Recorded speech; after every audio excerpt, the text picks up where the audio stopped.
Welcome to Rebel Speak and Be Encouraged. And tonight I want to kind of speak into places of disappointment. I feel deep disappointment. Places where dreams are nearly mocking us and we'd rather the dream be dead.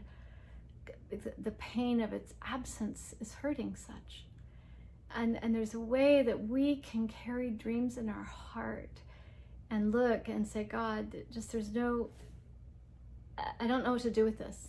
Like, I feel like you gave this to me and it's causing me so much pain. I'd rather kill it than live with it. And I just want to encourage you in the midst of the yearnings of your heart that are speaking to you, that speak, in your mind and in your heart, and that nexus of heart and mind. And I want to turn to Joseph, the story of Joseph at in the ending of Genesis, chapter 37. We meet Joseph, a young man of 17. That's a young man, was tending the flocks with his brothers, the sons of Bilhah and the sons of Zilpah. And so Joseph's father is Jacob, also known as Israel, and he has 4 wives. He has the one he loved, Rachel, who is Joseph's mom.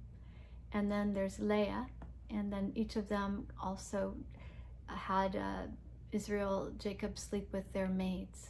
So there's 4 wives. And so these 2 brothers, sons of Bilhah and Zilpah, Joseph tells on to their father.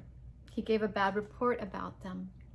Now Israel loved Joseph more than any of his other sons because he had been born to him in his old age, and he made a richly ornamented robe for him.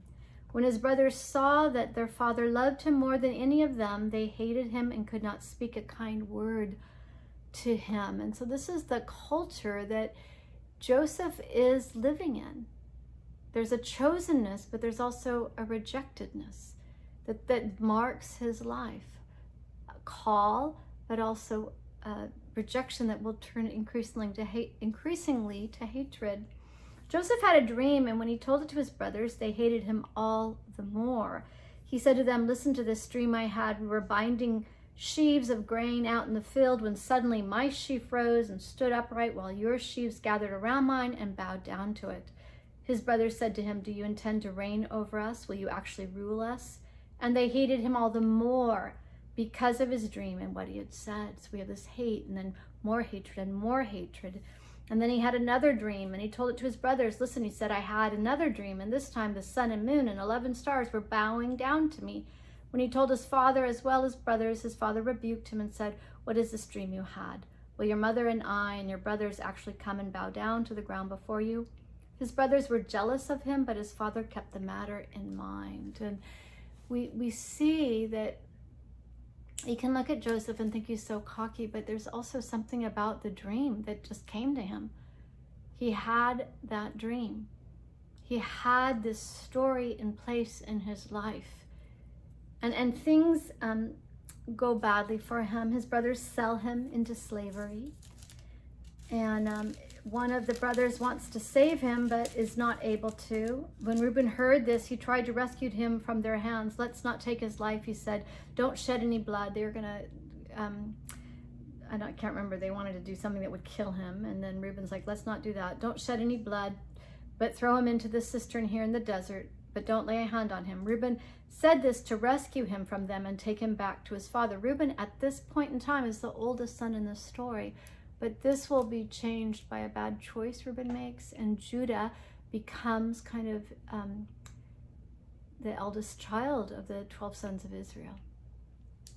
So when Joseph came to his brothers, they stripped him of his robe, the richly ornamented robe he was wearing, and they took him and threw him into the cistern. Now the cistern was empty. There was no water in it. And then these people come and they sell him into slavery. The Midianite merchants came by. His brothers pulled Joseph up out of the cistern and sold him for 20 shekels of silver to the Ishmaelites, who took him to Egypt. When Reuben returned to the cistern and saw that Joseph was not there, he tore his clothes. He went back to his brothers and said, "The boy isn't there. Where can I turn now?" Then they got Joseph's robe, slaughtered a goat, and dipped the robe in the blood. They took the ornamented robe back to their father and said, "We found this. Examine it to see whether it is your son's robe." He recognized it and said, "It is my son's robe. Some ferocious animal has devoured him. Joseph has surely been torn to pieces." Then Jacob tore his clothes, put on sackcloth, and mourned for his son many days. All his sons and daughters came to comfort him, but he refused to be comforted. No, he said, in mourning will I go down to the grave to my son. In mourning. So there's a commitment of Joseph's father that he will mourn the remaining of his life. There's a sorrow in Jacob, Israel's heart, that we meet in Egypt. He says, I will mourn, in mourning I will go down to the grave to my son. So his father wept for him. Meanwhile, the Midianites sold Joseph in Egypt to Potiphar, one of Pharaoh's officials, the captain of the guard. And so this is the setup of the story of Joseph, that he is unloved even though he's very chosen. He's unloved by his brothers, and he's in an awkward position because his father chooses him. And in hearing about his death, his father says, I will be in mourning till I die. I'm committing my life to the mourning of my son, which in essence is a father saying, I have no delight in my other sons. And it's a deeply messed up family system. And the story of Joseph, he works for Potiphar, and then he's betrayed, and he's put into prison for that betrayal. And then in prison, he works hard, and he becomes a helper of the prison, the man that runs the prison. And then it reads this, but while Joseph was there in the prison, Yahweh was with him. He showed him kindness and granted him favor in the eyes of the prison warden. So the warden put Joseph in charge of all those held in the prison, and he was made responsible for all that was done there. The warden paid no attention to anything under Joseph's care because the Lord was with Joseph and gave him success in whatever he did. And you have this call in Joseph's life that speaks in these lowly, right? It's a lowly place to be in prison. But the call in Joseph's life is speaking there. It's speaking there. And then you have two men that are put into prison by Pharaoh, and Joseph interprets their dream. So the chief cupbearer told Joseph his dream. He said to him, in my dream, I saw a vine in front of me, and on the vine were 3 branches. As soon as it budded, it blossomed, and its clusters ripened into grapes. Pharaoh's cup was in my hand, and I took the grapes, squeezed them into Pharaoh's cup, and he put the cup in his hand. This is what it means, Joseph said to him. The 3 branches are 3 days. Within 3 days, Pharaoh will lift up your head and restore you to your position, and you will put Pharaoh's cup in his hand, just as you used to do when you were his cupbearer. I want us to hear this. But when all goes well with you, remember me and show me kindness. Mention me to Pharaoh and get me out of this prison. For I was forcibly carried off from the land of the Hebrews, and even here I have done nothing to deserve being put in a dungeon. So there's a way that Joseph is operating in his gifting in the midst of circumstances that are so discouraging. And ongoing discouraging, but in the midst of that discouraging, he's still functioning in his gifting. He's functioning in his gifting, but it's not at all what he saw it to be. And there's this waylaying, but Joseph's still growing in his gifting. And then the 3rd day was the dreams that he spoke came true. The chief cupbearer, however, did not remember Joseph. He forgot him. So he said, remember me to Pharaoh, and he's forgotten. He's left in the dungeon. He's left in the prison. He's left in that emptiness of no way forward. He's left in that discouragement. When 2 full years had passed, Pharaoh has a dream, and then he's looking for an interpreter, and the cupbearer remembers Joseph, and Joseph comes, and we know this story, many of us, you may not, but when Joseph, he tells Pharaoh that there's going to be 7 really successful years in terms of crops, and then 7 years of famine, and so they're able to store up the wealth and prepare for the famine. And that's going to lead us into the story where Joseph's brothers are going to come to get food, and they're not going to recognize Joseph, but Joseph will recognize them. But where I'm going with this and what I want to speak is this. Joseph was 30 years old when he entered the service of Pharaoh, king of Egypt. Okay, so 13 years is what has passed. And for me, at 59, 13 years isn't long. But they've been 13 hard years and disappointing years, unfulfilling years. And then in a blink, Joseph's life, we're going to see that there's something about his life that's well, and there's parts of his life that aren't well. But it's certainly not the misery that he knew in prison. And Joseph went out from Pharaoh's presence and traveled throughout Egypt during the 7 years of abundance. So there's 7 years of abundance. So we've got these 30 and then 37. Joseph collected all the food and produced in those 7 years of abundance in Egypt and stored it in the cities. Joseph stored up huge quantities of grain like the sand of the sea. It was so much that he stopped keeping record because it was beyond measure. This is kind of biblical hyperbole. They tell stories in these grand ways.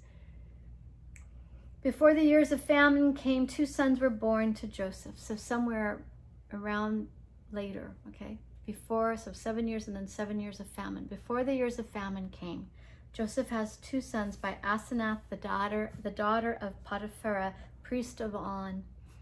Joseph named his firstborn Manasseh. That's what I want to talk about. Manasseh, and said, "It is because God has made me forget all my trouble and all my father's household." See, this isn't really conclusion. He's not in prison. He's had this dream. He's had this chosenness. He's had this forgottenness. And now he's saying, okay, I'm going to name my child Manasseh. And Manasseh sounds like the word derived from to forget.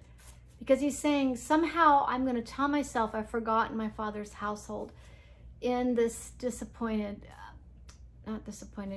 in this season that appears to be privileged. It appears to be an answer. I'm going to name my child Manasseh. It is because God has made me forget all my troubles and all my father's household. But it's not really Joseph's desire of his heart. There's more to come. The second son he named Ephraim, and that means twice fruitful. And he said, it's because God has made me fruitful in the land of my suffering. And both of these sons have names that speak of Joseph's life out of sync with who Joseph is as a person. That in some ways I feel we can say that the wealth of Egypt isn't the storyline that Joseph is yearning for. It's not the storyline he's yearning for. It's a better storyline. Some of the shame, right? The shame of not being seen, the shame of being accused with no advocacy, the aloneness, being faithful to God in the midst of that aloneness. There is something of Joseph that's been faithful to God in the midst of his aloneness. But that's not the same thing as being a part of a family. And I think these sons' names show the yearning of Joseph, that I'm forgetting my father's household. What does that mean? It means I'm thinking about my father's household. It is because God, Ephraim, the second son, is because God has made me fruitful in the land of my suffering. There's just a gap. There's a huge gap there. I just want to speak into that kind of gap where things can be better, things can be worse, but there's these dreams that are not yet fulfilled. There's a yearning and a desire for more fulfillment, familial fulfillment.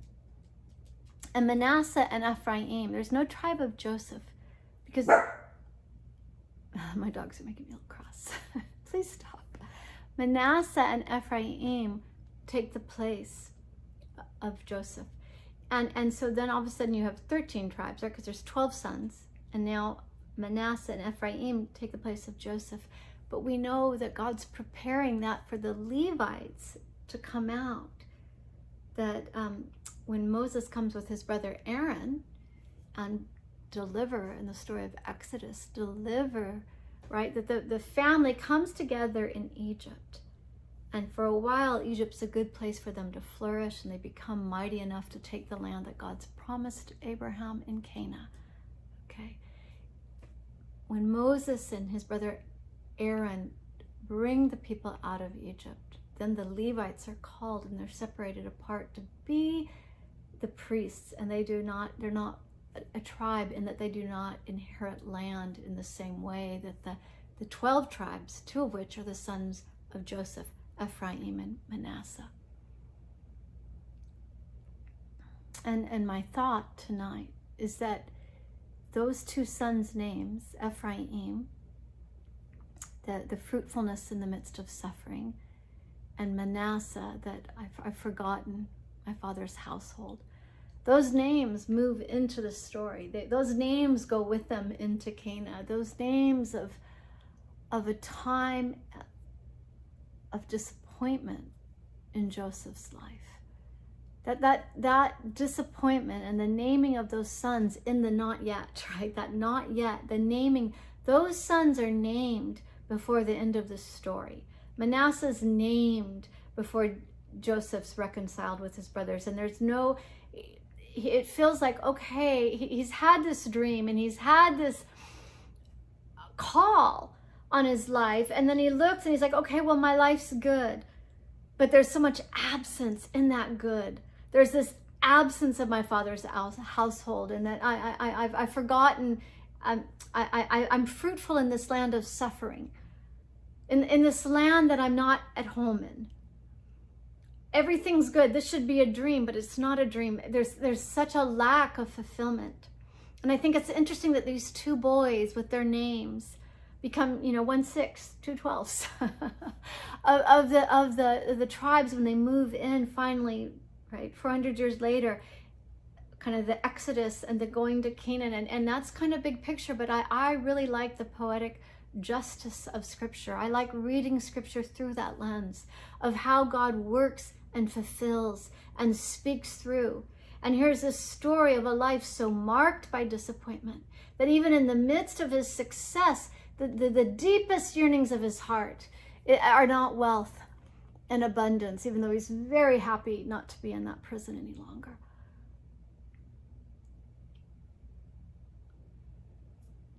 The story's not over.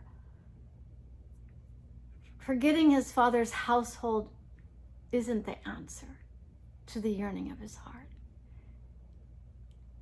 And being fruitful in the midst of his suffering doesn't bring forth the fulfillment that he longs for. But God brings that depth of fulfillment to him. That what feels forever over and forever forgotten, and I'm going to make do. These are almost to me like make do names. This is a make do moment. I'm going to make do of my circumstance. I'm going to make do. And I get making do. I get it. I get that. What are you going to do? Like, seriously, what are you going to do in a land that isn't working for you and you don't feel like you know yourself and you've been blessed? So what are you, what are you going to say? No, I forgot my father's household. And I've forgotten that dream that had my father's household relating to me in a special, in a certain way. And I've been fruitful in my land of suffering. Why would I not delight in being fruitful? Especially because we live in a day and age which Scripture is similar, that wealth should have the capacity to cover all our problems, right? If I just am rich enough, I'm happy enough, right? There's such a deep, we can say we don't believe that, but there's a lot of confidence that wealth can get us through hard situations and circumstances. But in the naming of these 2 boys, there's this emptiness and this heartbreak, and I want to even say a wretchedness of what is not, that Joseph can't make, all his power can't make come right, what the story of Scripture is going to make come right. That there's this story to come that's going to bring Israel, the father who's mourning unto his death, it's going to, in that story of mourning, it's going to meet Joseph in his loneliness and his sense of reality being determined. Like, where was God's faithfulness in the midst of how the reality of my life's been determined and unrolled? There's been an absence of God's faithfulness, and even though he wouldn't have said that because there's been a faithfulness of God, these children are named in a way that just sits in the absence. It just sits in the absence, the not yet. And the story's not over. The story's not over in that absence. The story's not over in that not yet. And I do think it's just interesting to me. It's just interesting that these two names, Ephraim and Manasseh, these remembrances, the story not over, the story not over when they're named. That there's a way that Joseph is saying, no, everything's okay, even though there's so much disappointment in their naming. I've forgotten my father's household. I've known fruitfulness in this land of suffering. No, that's not the end of the story. And something about Ephraim, which becomes kind of the name for the northern kingdom. Okay, those tribes, Manasseh and Ephraim, are northern kingdom when the different lands allotted. And that starts out as one kingdom and they're in the north. But there's something about that name going with them. There's something about the remembering of moments of estrangement. That there's moments of estrangement, and in moments of estrangement, we are not satisfied. And we can try to say, I'm satisfied. But in my estrangement, it comes out. It comes out in the naming of the children. It comes out that it's not right. It's not, in literature we have the denouement. It's not unfolded correctly. The story hasn't been brought back to that true place that it will get to. It will get there when he reveals himself to his brothers and says, no, what you intended for bad, God has brought for good. And they're able to come into Egypt and they flourish and become a people mighty enough to take on the land that God has called them to, called Abraham and Sarah to so long ago. And I can feel I had a little bit of interruptions with animals and things, but I want to speak into the places of your life where you're trying, right? There's an estrangement. There's an estrangement with your longings. There's an estrangement with your longings. And it's hard to see, God, how these pieces are going to fit together of what you've spoken and what I've yearned for and where I've seen blessing. But there's still this deep estrangement. And I just want to say the nature of God is to come in and bring together the pieces of your life, to bring them into a beautiful fit. God works with a relational dialogue. God is in relational dialogue with you. God is not someone who gives you crumbs and says, be satisfied. That's not what God does. And God is deeply in the midst of unfolding the story of your life and legacy in a way that's going to bring richness and satisfaction. He's not asking you to say, I'm fully satisfied when you're not. Because it's going to come out. It's going to come out, if you will, in the naming of your children. Metaphorically, I'm using that. I'm not saying we name our children that way. But there's something about that yearning, right, for home. That yearning to be in that place that, I don't know, Joseph is yearning. He's yearning. And I want to say this, he's also yearning to be accepted by brothers that have never accepted him. And he will be. The whole storyline is going to be the story of God's salvation, that saving love of God. This storyline that was set up badly from the moment their uncle gives their father, the sister, Leah, to sleep with when he's worked 7 years to marry Rachel. That storyline set up to fail. In fact, I think it's interesting, something I want to note in the law, after the law is written right after this, it says that a man is not married to marry two sisters because there will be jealousy. And I can go on because I'm a lover of Leah, but I'm not going to go into that right now. I'm just going to say this, that the story was crooked. Rebecca's brother put a crookedness into that storyline that plays out in these boys' lives where some are loved more than others. The children of Rachel are loved so much more. And not being chosen, right? That makes for hate. And then we saw more hate and more hate. And as Joseph's feeling the call in his life, it's creating more hate.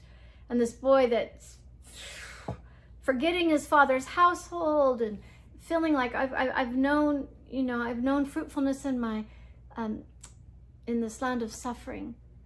That whole storyline is going to be put so deeply right by the love of a good God that just it's going to be put right. Joseph and the brothers that hate him because he's loved and chosen, that all of that's going to be put right, because it's what God does. He puts our lives right, and the yearning of our heart, all the ambition of our heart that can't be met by the ambition of the world, the yearning of our heart, God puts it right. I just want to just speak into your life, places where you are just fatigued. I feel like kind of almost like where you've been very noble and you've pursued, and there's just this fatigue. And the goodness of God is going to surprise you, because he's not going to just lift you up. He's going to put things that are deeply problematic within the whole family system, right? That the whole family system, from the day that the wrong wife was given, and there's Jacob turned to Israel, and those 4 wives and the competition, it's just marked, a life marked by competition. And then Joseph in the midst of just kind of this dream, and the gap between the dream and what is, and the greatness of the pain, and the goodness of God that doesn't fatigue. God says, am I a man that I grow tired? No, I'm not human. There's a way that God works through our life to make so much that is problematic right. The unfair, crooked places straight. Right? He takes mountains, which are immovable things that, right? Mountains are challenges that we can't overcome.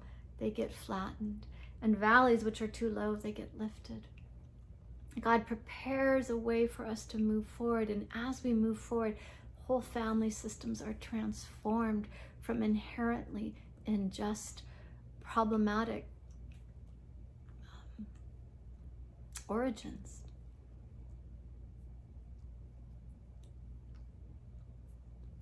I wish you God's goodness, and I wish you the hope that sits in the midst of the disappointment right now.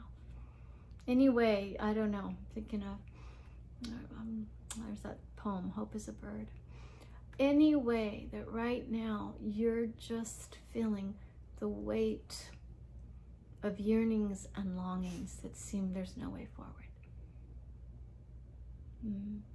I just want to say to you, I feel that like where you cast your nets again. Why? Because God says so. Don't let reality as you see it define the hope or lack of hope in your life.